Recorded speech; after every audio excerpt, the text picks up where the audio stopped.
In a small, quiet town where everyone knew each other by name, there was a man named Marcus Johnson. Marcus wasn't like most people in the neighborhood. He carried himself with an air of quiet strength and purpose. Standing tall at 6 feet, 2 inches, his broad shoulders and steady gaze made him stand out wherever he went. But what truly set Marcus apart wasn't just his physical presence, it was his heart. He owned a small repair shop called Marcus Fixes It, which had become a cornerstone of the community. People trusted him to fix anything: broken chairs, malfunctioning ovens, even complicated electronics. His hands, strong and calloused from years of hard work, seemed capable of mending almost anything. What no one realized, however, was that those same hands once held weapons instead of wrenches. Before opening his shop, Marcus had served 10 grueling years as a Marine. His days were filled with training, discipline, and missions that tested not only his body but also his mind. In the military, he learned how to protect, serve, and lead under pressure. Yet when he came back home, he chose a different kind of battle, one rooted in peace and contribution. For Marcus, fixing things was more than just a job. It was a way to give back to the world after seeing so much destruction during his service. The shop itself was simple yet inviting. Its faded blue sign hung above the door, slightly crooked but charming nonetheless. Inside, shelves lined the walls, cluttered with tools, spare parts, and odds and ends waiting to find new life. Customers often joked that if Marcus couldn't fix something, then it was beyond saving. And while the shop didn't make him rich, it gave him satisfaction, a sense of belonging in a place where he could use his skills for good. Life moved along steadily until one crisp autumn evening when everything changed. That night, as winds swept through the streets carrying fallen leaves across sidewalks, Marcus locked up his shop around 8 p.m., unaware of what awaited him the next morning. As he drove home, he thought about the repairs he planned to tackle tomorrow: a broken lawnmower, a cracked coffee table, and maybe some wiring issues for Mrs. Thompson's old lamp. Nothing unusual, nothing out of the ordinary. But when dawn broke over the horizon, painting the sky in hues of orange and pink, Marcus approached his shop with a cup of coffee in hand. At first glance, something seemed off. The lights inside weren't on, though he remembered leaving them on the night before. Then he saw it: the shattered glass scattered across the sidewalk, the spray paint covering every inch of his storefront. Words leaped out at him, bold and ugly: "Go back where you came from." Other phrases followed, equally hateful and cruel. Every surface bore the mark of anger and ignorance. Marcus froze, his coffee slipping from his fingers and spilling onto the ground. His chest tightened as he took in the damage. Not only had they defaced his business, but they'd also trashed the inside. Tools lay strewn across the floor. Drawers were pulled out and emptied, and furniture pieces he'd been working on were smashed beyond recognition. His stomach churned with a mix of emotions: shock, disbelief, and eventually rage. Who could do this? Why? For a moment, Marcus stood there staring at the wreckage. Then slowly he stepped inside, careful not to cut himself on the shards of glass littering the floor. Each step felt heavier than the last. This wasn't just vandalism, it was personal. Whoever did this wanted to send a message, to hurt him because of the color of his skin. As reality sank in, Marcus clenched his fists, feeling the weight of injustice pressing down on him. He had sacrificed so much for his country, for freedom, and now here he was, facing hatred in the very place he called home. Neighbors began gathering outside, drawn by the commotion. Some gasped when they saw the graffiti, while others whispered among themselves. A few offered words of support, promising to help clean up or spread the word about what happened. Word traveled fast, and soon local news crews arrived, cameras rolling as reporters asked Marcus questions. Despite the attention, Marcus felt isolated. This wasn't just an attack on his livelihood. It struck at the core of who he was. For hours he sat on the curb, head in his hands, trying to process what had happened. As the day wore on, the story spread throughout the town. Social media buzzed with reactions. Many residents expressed outrage, condemning the act as cowardly and shameful. Flyers appeared in shop windows, urging anyone with information to come forward. Support poured in from unexpected places, too. Local businesses donated supplies to help Marcus rebuild, and strangers sent messages of solidarity. Still, amidst all the noise, there were undercurrents of division. Some voices questioned whether Marcus really belonged in their community. These whispers stung deeply, adding insult to injury. Despite the overwhelming support from many, Marcus couldn't shake the feeling of being targeted. Every glance from passers-by felt loaded with judgment. Was it pity, curiosity, or worse, resentment? He tried to focus on cleaning up the mess, sweeping up glass and scrubbing away the graffiti. But the words echoed in his mind long after they were gone. This wasn't just about property damage. It was about identity. It was about being told he didn't belong in a place where he'd worked tirelessly to build a future. That night, as Marcus sat alone in his dimly lit living room, memories of his time in the Marines flooded back. He recalled moments of camaraderie, standing shoulder to shoulder with men and women of all races, united by a shared mission. He remembered the pride he felt serving his country, defending values like equality and justice. Those experiences shaped him into the man he was today, a man who believed in second chances and the power of understanding. Slowly, an idea began to form in his mind. This wouldn't break him, it would fuel him. But rather than seeking revenge or lashing out, Marcus decided to take a different path, one rooted in education and redemption. He knew he couldn't undo what had been done, but perhaps he could turn this tragedy into something meaningful. With renewed determination, Marcus picked up the phone and called the police, asking them to intensify their investigation. Little did he know, the journey ahead would challenge not only those responsible, but also the entire community. The days following the vandalism were a blur for Marcus. Each morning he woke up with a heavy heart, dreading the sight of his damaged shop but determined to rebuild. Neighbors continued to rally around him, offering help in whatever way they could. Some brought food, others pitched in with cleanup efforts, and a few even organized fundraisers to cover the costs of repairs.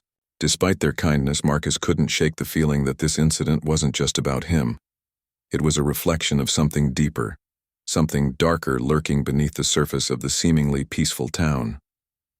As news of the attack spread, opinions began to divide the community.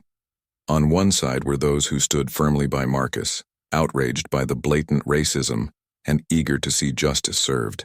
They attended town hall meetings, demanding action from local authorities and calling for unity. Flyers plastered across bulletin boards urged residents to stand together against hate. These voices grew louder, fueled by passion and a desire to protect the values they believed in. But on the other side were quieter, more insidious murmurs. Some people whispered behind closed doors, questioning why Marcus had been targeted in the first place. A handful of residents suggested that maybe he had provoked the attackers somehow, though no evidence supported such claims. Others dismissed the act as teenage mischief, downplaying its severity. "Kids will be kids," one elderly man muttered at the grocery store, shaking his head. Such attitudes infuriated Marcus's supporters, deepening the rift between neighbors who had once lived harmoniously. Meanwhile, the police investigation gained momentum. Surveillance footage from nearby businesses revealed 3 young men sneaking around Marcus's shop late that fateful night. Their faces were partially hidden under hoods, but their actions were unmistakable. They laughed as they smashed windows, sprayed graffiti, and ransacked the interior. The video quickly went viral online, sparking outrage far beyond the confines of the small town. People from neighboring cities weighed in, condemning the vandals and praising Marcus for his resilience. Local authorities worked tirelessly to identify the culprits. Within days, they tracked down the trio, Jake, Ryan, and Tyler, all recent high school graduates barely old enough to vote. When officers arrived at their homes to question them, the boys initially denied involvement, feigning innocence. But when confronted with the damning footage, their bravado crumbled. Smirking nervously, they admitted to the crime, seemingly unbothered by the consequences. In fact, they boasted about how scared Marcus must have been when he discovered the damage. "He probably thought we'd come back for more," Jake sneered during questioning. earning glares from the detectives. Their nonchalant attitude only added fuel to the fire. News outlets picked up their statements, amplifying the public's anger. Social media exploded with hashtags like "Sound Justice for Marcus" and "Sound No to Racism," drawing attention not just locally but nationally. Celebrities and activists chimed in, condemning the boy's actions and urging accountability. For Marcus, however, the spotlight was exhausting. Reporters camped outside his shop, shoving microphones in his face and asking invasive questions. "How does it feel to be targeted because of your race?" one journalist pressed, ignoring the pain etched across Marcus's expression. He wanted to scream, to demand answers himself, but instead he remained silent, choosing to process everything privately. Amidst the chaos, Marcus found solace in routine. Each day he returned to his shop, working tirelessly to restore it to its former glory. With every brushstroke covering graffiti or hammer strike repairing broken wood, he channeled his frustration into productivity. Friends stopped by frequently, lending a hand or simply keeping him company. One afternoon, Mrs. Thompson, an elderly customer whose lamp he'd fixed countless times, sat beside him as he sanded a splintered tabletop. "You're stronger than they'll ever be, Marcus," she said softly, patting his shoulder. Her words brought tears to his eyes, not out of sadness but out of gratitude for the support he still received. Yet despite the progress, tension simmered beneath the surface. The boys' families, humiliated by the exposure, distanced themselves from the controversy. Parents issued apologetic statements through lawyers, claiming their sons had made a terrible mistake and promising cooperation with authorities. But Marcus knew apologies wouldn't erase the scars left behind, both physical and emotional. Every time he looked at the patched-up walls of his shop, he was reminded of the hatred that had driven someone to destroy what he'd built. One evening, as Marcus locked up the shop and prepared to head home, he noticed a group of teenagers loitering near the corner. They weren't the ones responsible for the vandalism, but their presence stirred unease. Were they judging him too? Did they harbor similar prejudices? For a fleeting moment, doubt crept in. Was staying here worth it? Could he continue running his business in a place where some viewed him as an outsider? Back at home, Marcus poured himself a cup of tea and settled into his favorite armchair. As he stared out the window at the darkened street, memories of his Marine days flooded his mind. He recalled moments of adversity overseas, times when he'd felt outnumbered and overwhelmed, but never defeated. Those experiences taught him resilience, patience, and the importance of standing firm in the face of injustice. Slowly, a plan began to take shape in his mind. What if this tragedy could become an opportunity? Not for revenge, but for change. Next morning, Marcus contacted the police department and requested a meeting, not with the boys directly, but with their families. He explained that he didn't want to pursue legal action unless absolutely necessary. Instead, he proposed something unconventional: dialogue. "I want to understand why this happened," he told the officer on the phone, "and I think they need to hear my story too." After some hesitation, the authorities agreed, arranging a gathering at the local community center later that week. News of the upcoming meeting spread quickly, dividing opinions once again. Supporters praised Marcus for his maturity and willingness to forgive, while critics accused him of being naive. "They don't deserve a second chance," one neighbor snapped during a heated discussion at the coffee shop. Yet Marcus remained steadfast. He believed in redemption, in giving people the tools to grow and learn from their mistakes. If anyone understood the power of transformation, it was him. On the day of the meeting, Marcus dressed carefully, opting for a crisp button-down shirt and slacks. He wanted to project confidence, authority, and openness, all qualities he'd honed during his military service. As he entered the community center, he was met with nervous glances from the boys and their parents. The room buzzed with tension, chairs arranged in a circle to encourage conversation. An officer stood nearby, ready to intervene if needed, but Marcus signaled for him to step back. This was his moment, and he intended to handle it his way. Taking a deep breath, Marcus introduced himself, His voice was calm yet commanding, filling the silence with purpose. "My name is Marcus Johnson," he began, looking each person in the eye. "I'm a veteran, a business owner, and a member of this community. I served 10 years in the Marines, fighting for freedoms that include the right to live without fear of hate or discrimination." He paused, letting his words sink in before continuing. "What happened to my shop wasn't just vandalism. It was an attack on who I am, and today, I want to understand why." The room fell silent. For the first time, the boys shifted uncomfortably in their seats, avoiding eye contact. Their parents exchanged uneasy glances, clearly unprepared for Marcus's composure and sincerity. One by one, the boys spoke, stumbling over excuses rooted in ignorance and peer pressure. "We didn't mean any harm," Ryan mumbled, his voice barely audible. "It was just a joke." Another claimed they hadn't realized the impact of their actions, while the third admitted they'd been trying to impress friends.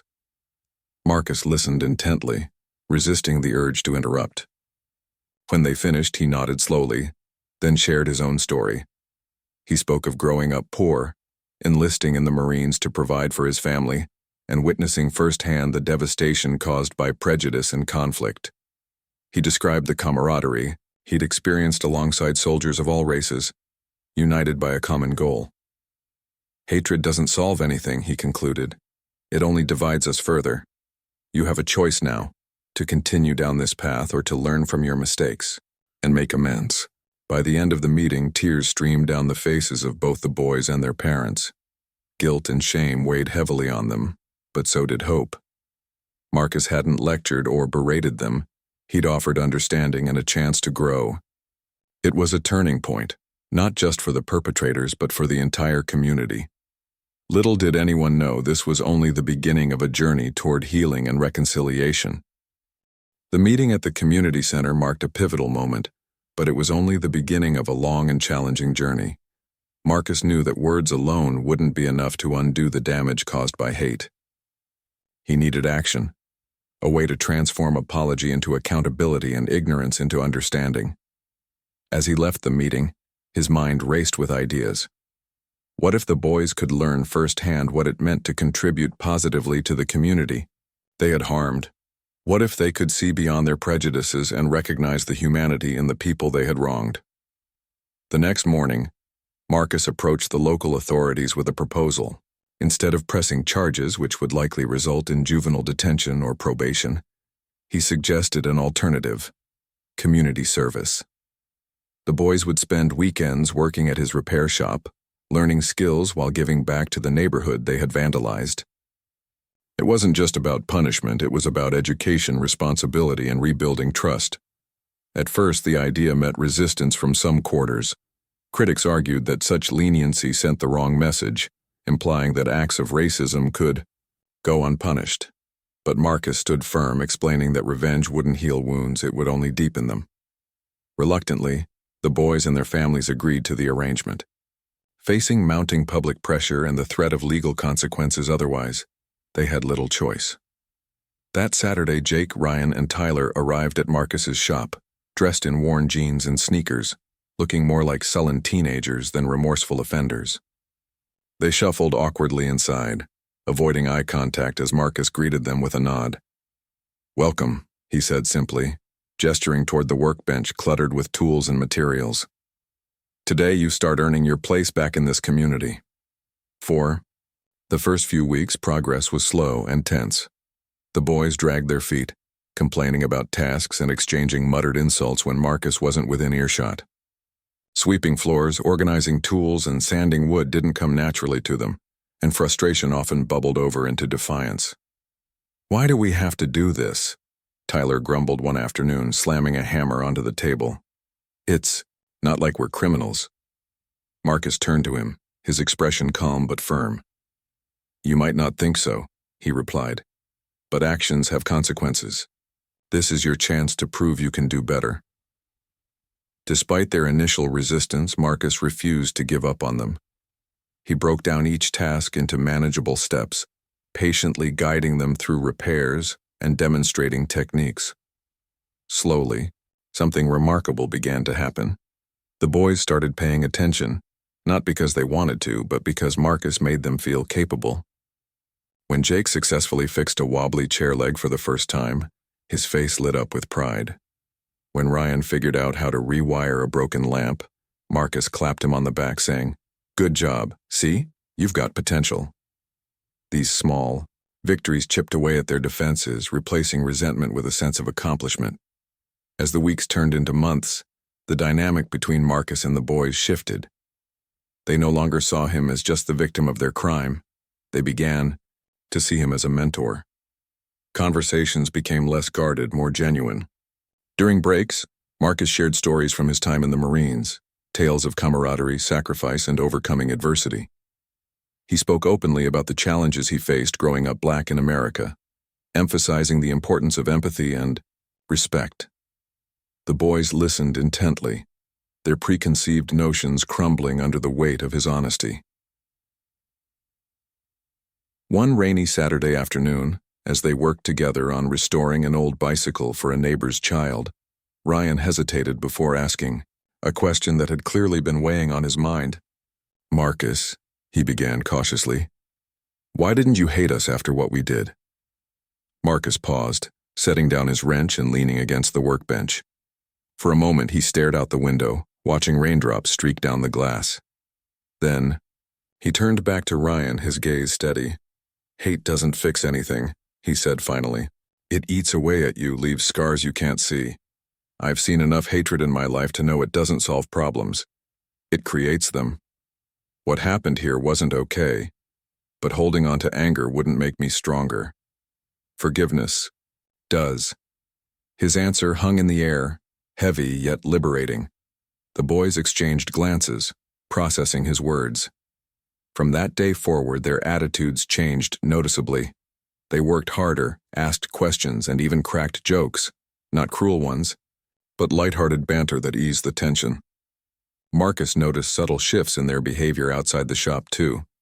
At school, they stopped hanging out with the same crowd that had encouraged their hateful actions. In town, they greeted Marcus respectfully, sometimes stopping by unannounced, to check if he needed help with anything.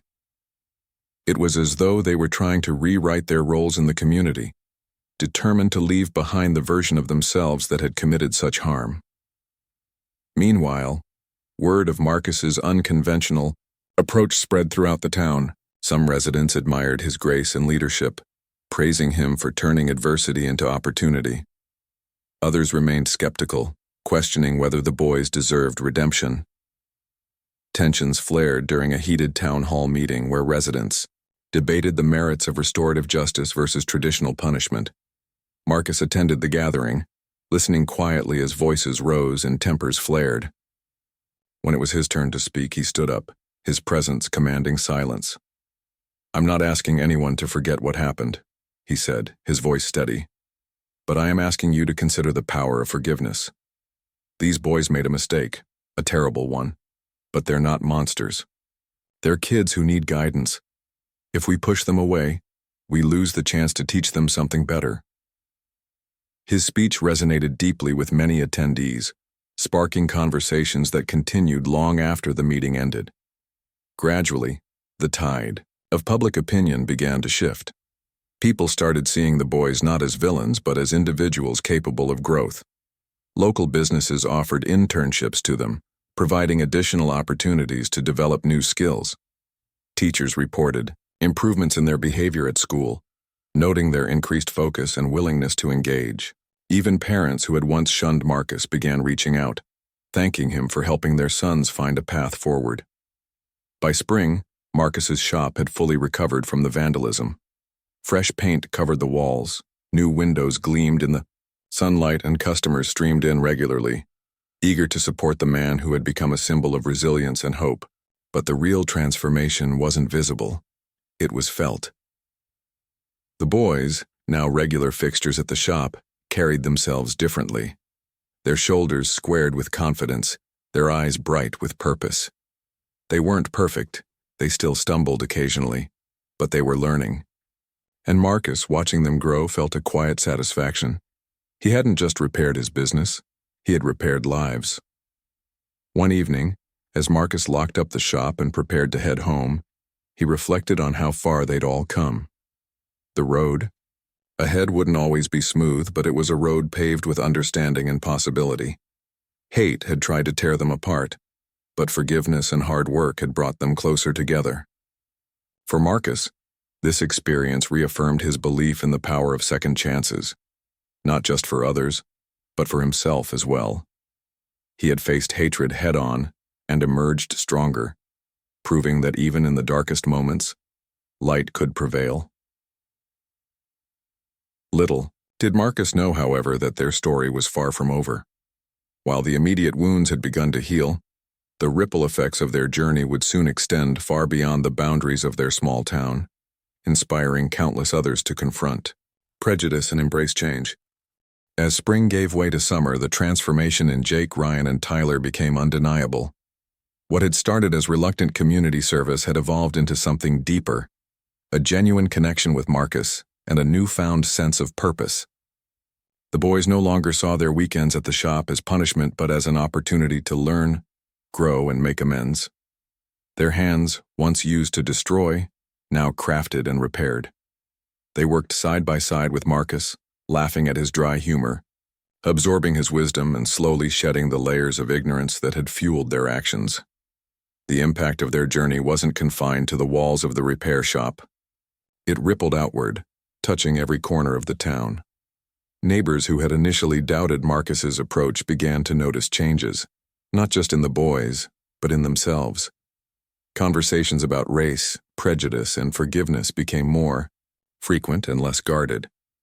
At the local cafe where residents gathered for morning coffee, topics shifted from gossip to meaningful discussions. "Did you hear what Marcus is doing with those boys?" one woman asked her friend over steaming mugs. "It's incredible. He's not just fixing things, he's fixing people." Even skeptics softened their stance when they witnessed the boys' progress firsthand. One day, Mrs. Henderson, an elderly woman known for her sharp tongue, brought in a broken rocking chair she'd cherished for decades. When Jake carefully explained how he planned to fix it, pointing out the worn joints and suggesting reinforcements, she raised an eyebrow in surprise.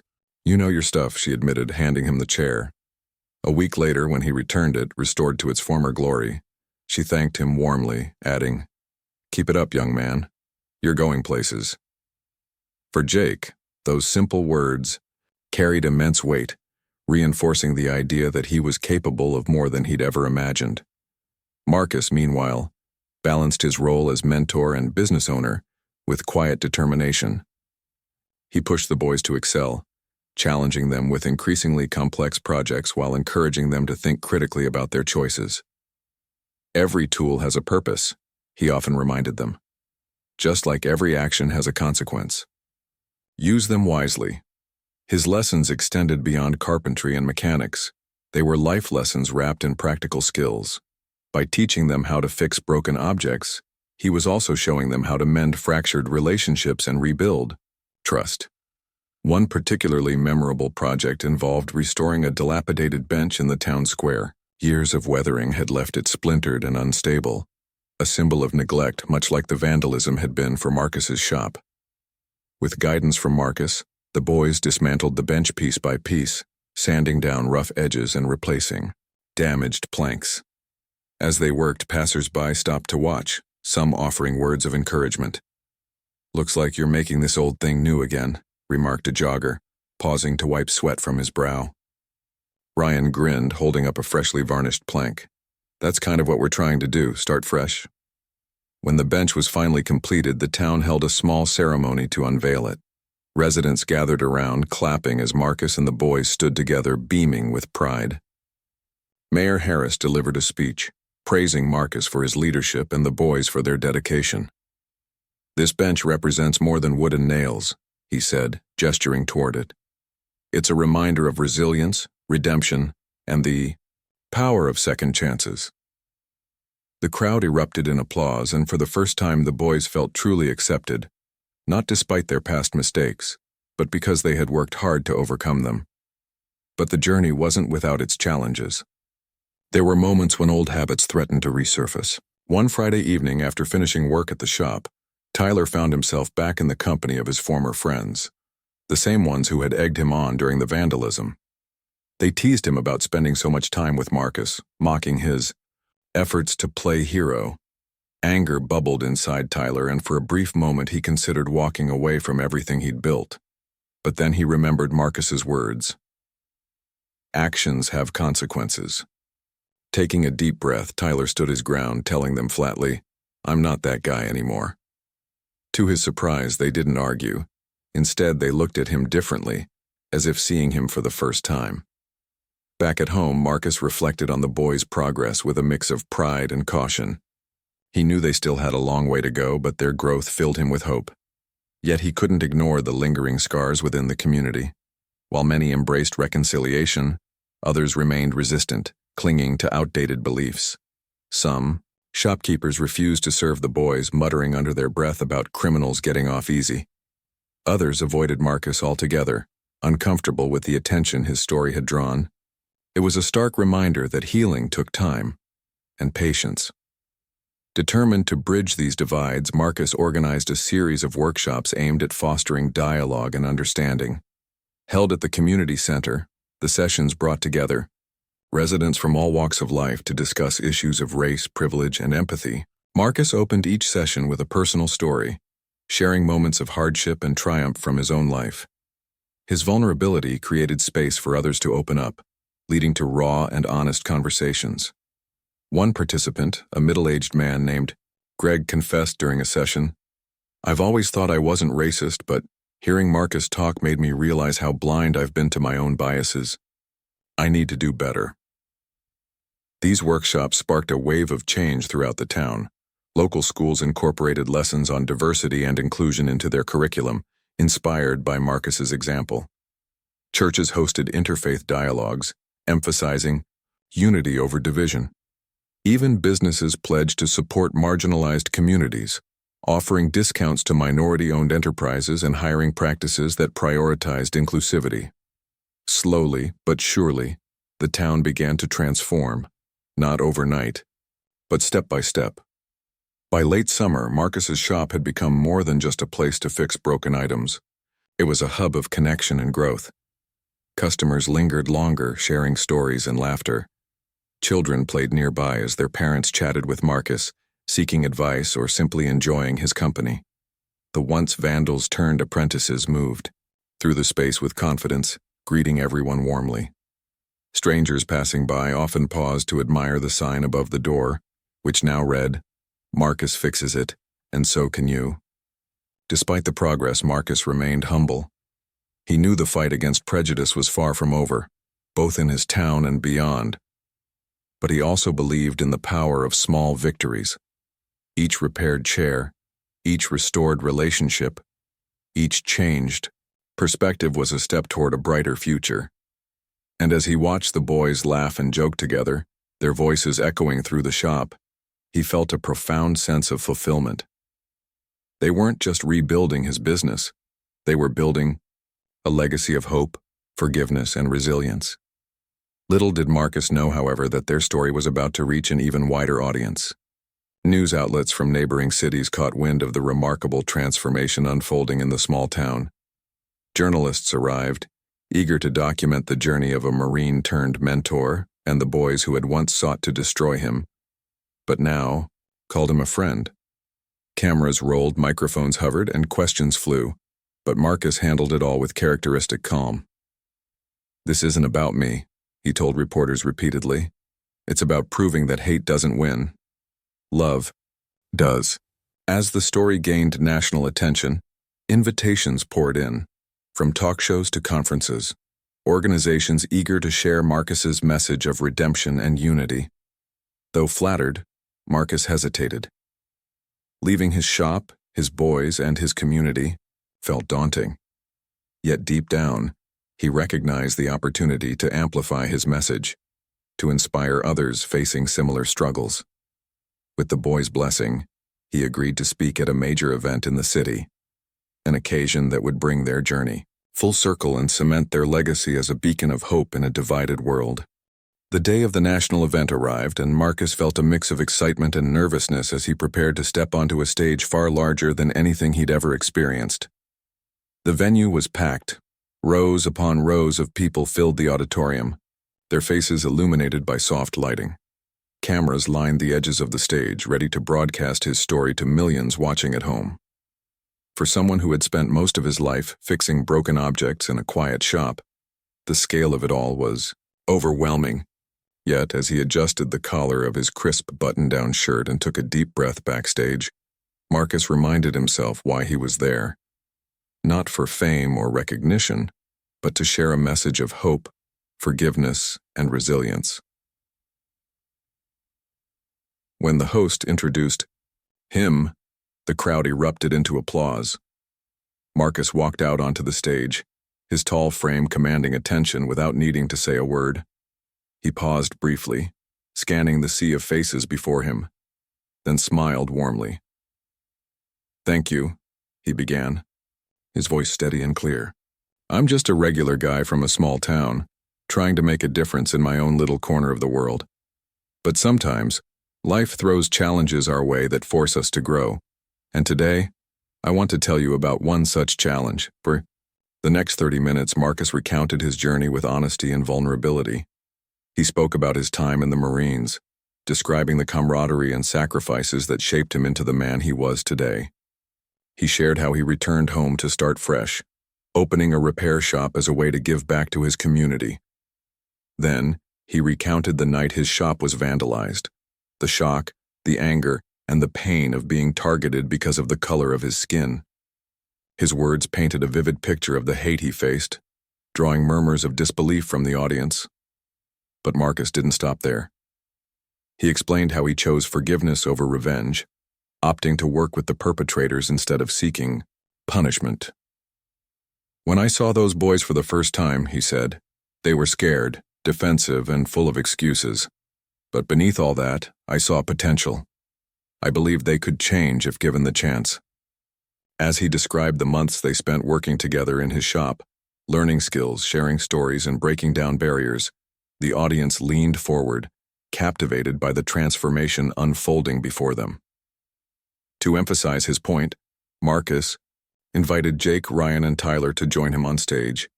The three young men emerged hesitantly, their nerves evident as they stood beside him under the bright lights. When Marcus introduced them, explaining how they had gone from vandals to valued members of the community, the crowd erupted into applause once again. It was a standing ovation, not for Marcus alone, but for the collective effort it took to turn adversity into opportunity. After the applause died down, Marcus handed the microphone to the boys, encouraging them to speak. At first they fumbled with their words, clearly unaccustomed to speaking in front of such a large audience. But as they opened up about their experiences, their mistakes, their growth, and their gratitude toward Marcus, their voices grew stronger. Jake admitted, "We thought we were tough guys back then, but we didn't know anything about real strength. Marcus showed us what it means to be strong, not through anger, but through understanding and forgiveness." Ryan added, "Working in the shop taught us more than how to fix things. It taught us how to fix ourselves. We're still learning every day, but we're better than we were before. And for that, we owe everything to Marcus." By the time Tyler spoke, tears glistened in his eyes as he thanked Marcus for believing in them when no one else did. "You didn't have to help us," he said. "But you did, and because of that, we'll never forget the lessons you've taught us." The emotional weight of their words resonated deeply with the audience. Many wiped away tears, while others nodded in agreement, moved by the authenticity of the moment. When the boys finished speaking, Marcus wrapped an arm around each of them, pulling them close. "This is what redemption looks like," he told the crowd. "It's messy, imperfect, and hard, but it's worth it. Because when we choose forgiveness over hate, we create space for healing and growth." As the event drew to a close, Marcus received a standing ovation so thunderous it brought tears to his own eyes. People approached him afterward, eager to shake his hand, take photos, and express gratitude for sharing his story. Some shared their own struggles with prejudice, thanking him for inspiring them to confront hatred in their own lives. Others promised to implement similar restorative justice programs in their communities, citing Marcus's approach as a model for meaningful change. Back in his hometown, news of the speech spread like wildfire. Local newspapers ran front-page stories celebrating Marcus's impact, while social media buzzed with praise for both him and the boys. Strangers from across the country sent messages of support, calling Marcus a hero and urging others to follow his example. Even those who had once doubted his methods now spoke highly of him, acknowledging the profound effect his actions had on the entire town. But Marcus remained grounded, refusing to let the attention go to his head. To him, the true measure of success wasn't applause or accolades, it was the tangible changes happening within his community. The workshops he organized continued to thrive, attracting participants from neighboring towns eager to learn about fostering empathy and unity. Schools incorporated lessons inspired by his story into their curriculums, teaching students the value of second chances and the importance of standing against racism. Businesses followed suit, adopting inclusive practices and supporting diversity initiatives. At the repair shop, life returned to its usual rhythm, but with a renewed sense of purpose. Customers streamed in regularly, not just for repairs but to connect with Marcus and hear updates about the boys' progress. The trio had become local celebrities of sorts, often stopping by schools and community centers to share their story and encourage others to break free from harmful behaviors. Their presence served as a living testament to the power of redemption, proving that even those who commit terrible acts can find a path toward goodness. One sunny afternoon, as Marcus worked alongside the boys on a new project, a custom-built bookshelf for the town library, he reflected on how far they'd come. Just a year ago, they were strangers divided by hate. Now they were a team united by trust and mutual respect. "You know," Marcus said, pausing to wipe sawdust from his hands, "this shelf is going to hold books that teach people about history, science, and art. But maybe, just maybe, it'll also remind them that everyone has the capacity to learn and grow, including themselves." The boys nodded, smiling as they sanded the wooden planks smooth. They understood what Marcus meant. Every nail they hammered, every joint they reinforced, symbolized the rebuilding of relationships and the bridging of divides. Together they were creating something lasting, something that would stand the test of time. As the weeks passed, invitations continued to pour in from organizations eager to hear Marcus speak. While he accepted some, he declined others, prioritizing his work in the shop and his commitment to the boys. "I didn't set out to be a public figure," he told a reporter during one interview. "My goal has always been to fix what's broken, whether it's a chair, a relationship, or a community. If sharing my story helps someone else do the same, then I'm happy to contribute." His humility only endeared him further to those who admired him. People began referring to him not just as a Marine or a repairman, but as a leader, a beacon of hope in a world often clouded by division. Yet Marcus resisted the title, insisting that leadership wasn't about titles or positions.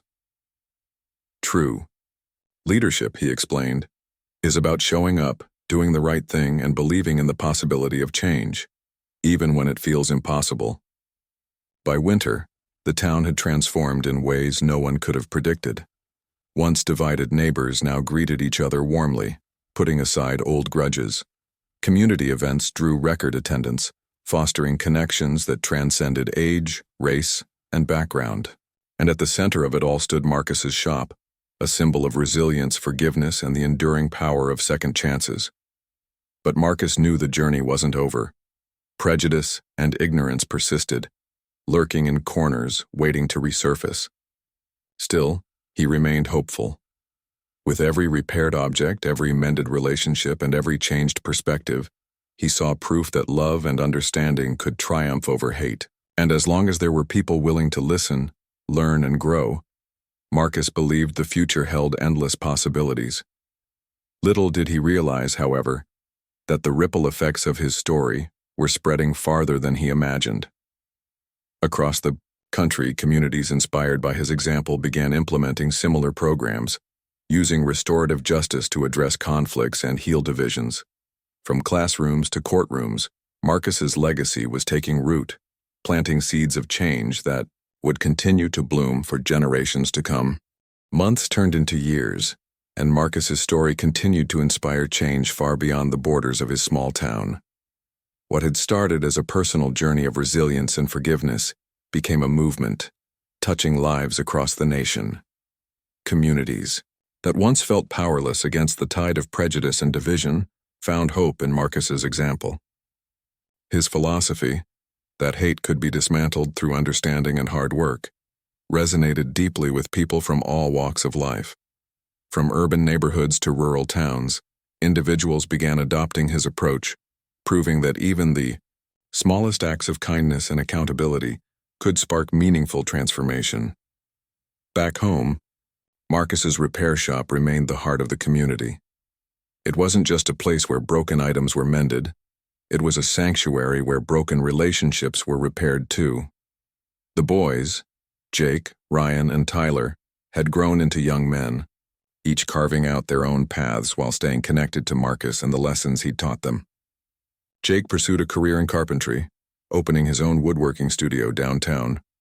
Ryan enrolled in college, studying sociology with dreams of becoming a counselor for at-risk youth. Tyler, ever the tinkerer, partnered with Marcus to expand the shop's services, adding electronics repair to its offerings. Together, they transformed the modest storefront into a thriving hub of innovation and collaboration. The shop also became a gathering spot for workshops and discussions, continuing Marcus's mission to foster empathy and understanding.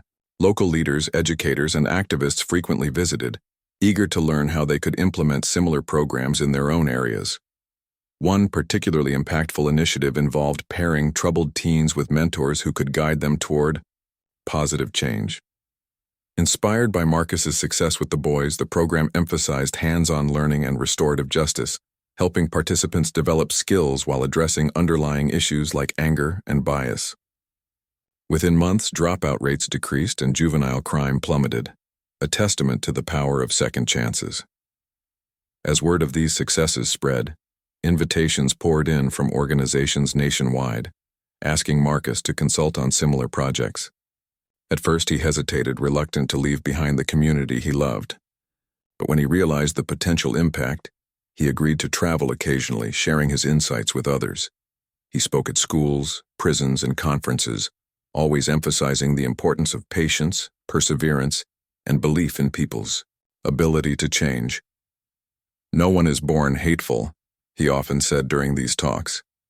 "Hatred is learned, and so is love.